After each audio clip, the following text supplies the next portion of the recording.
Falmiarabanao ny tenako atao anatin'izao fandarana fantariny marina izao ara-baiboly ve ny mandeha any am-piangonana. Izay ny loha hevitra izay resantsika amin'ity androany ity ka manasanao anaraka hatramin'ny faran'ny fandarana ho valintsika avy hatrany izay fanontaniana izay. Ara-baiboly ve ny mandia any am-piangonana? Ny zavatra hitantsika dia be dia be ny kristianina izay mandia any am-piangonana amin'izao vanim-potoana iainantsika izao dia be dia be koa ny olona samy milaza ny heviny daholo hoe tsy tokony atao ny mandeha any am-piangonana, dia misy indray milaza hoe azo atao tsara ny mandeha any am-piangonana.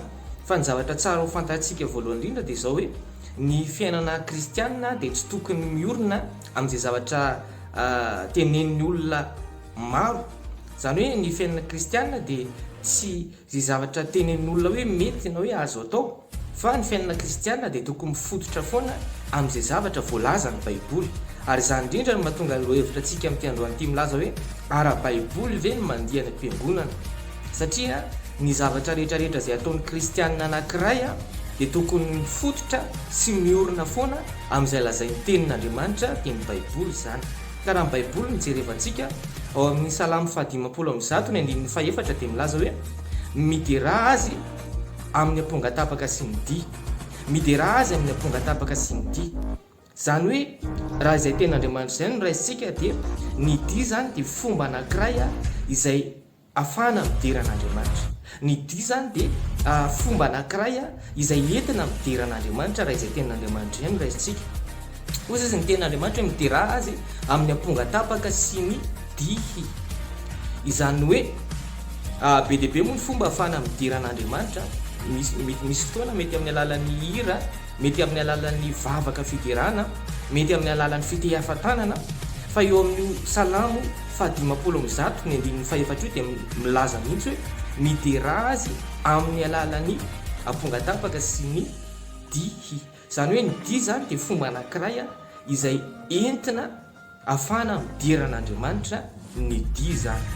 Ka ny dia zany dia fomba anankiray ihany koa izay ahafahana maneho fifaliana amin'Andriamanitra ilay izy, satria ny olona mandia zany dia olona falifaly. Tsy mbola nahita angamba hoe olona tesitra ka hoe mandia, fa ny olona mandia dia olona maneho fifaliana, izany hoe maneho fifaliana amin'Andriamanitra. Fomba anankiray zany ny dia ahafahana maneho ny fifaliana amin'Andriamanitra. Fomba anankiray zany ny dia ahafahana maneho fiderana amin'Andriamanitra. Ahoana ihany koa ny lazan'ny baiboly? Ny baiboly dia milaza fa misy olona be dia be ao anaty baiboly izay mandia. Davida ohatra, Davida mpanjaka dia hitantsika amin'ny bokin'ny Samuela, ny bokin'ny Samuela voalohany any fa i Davida dia nandia teo anatrehan'Andriamanitra.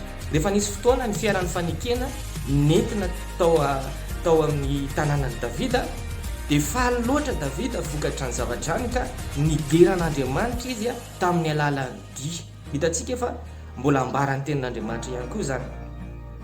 Dia ny zavatra tsara ho fantaritsika mantsy dia izao hoe tsy ny fiangonana taty aoriana no namorona ny dia, tsy ny fiangonana taty aoriana no namorona ny dia, fa ny fiangonana voalohany dia ny fiangonana ao anaty baiboly dia tsy iza zany fa ny zanak'Israely. Ny zanak'Israely tany inefitra, izy ireo no nioby sy nideran'Andriamanitra tamin'ny alalan'ny dia. Rehefa nisy fotoana navoaka an'Andriamanitra tao amin'ny tany Egipta ny zanak'Israely dia nisokafan'Andriamanitra ny ranomasina mena, haitsika rehetrarehetra izay mitantara izany. Fa rehefa tafavoaka ny ranomasina mena ny zanak'Israely ary ny fahavalo dia ny Egiptianina, dia tototry ny ranomasina tao ka maty avokoa. Dia faly ny zanak'Israely rehetrarehetra, faly ny fiangonana rehetrarehetra.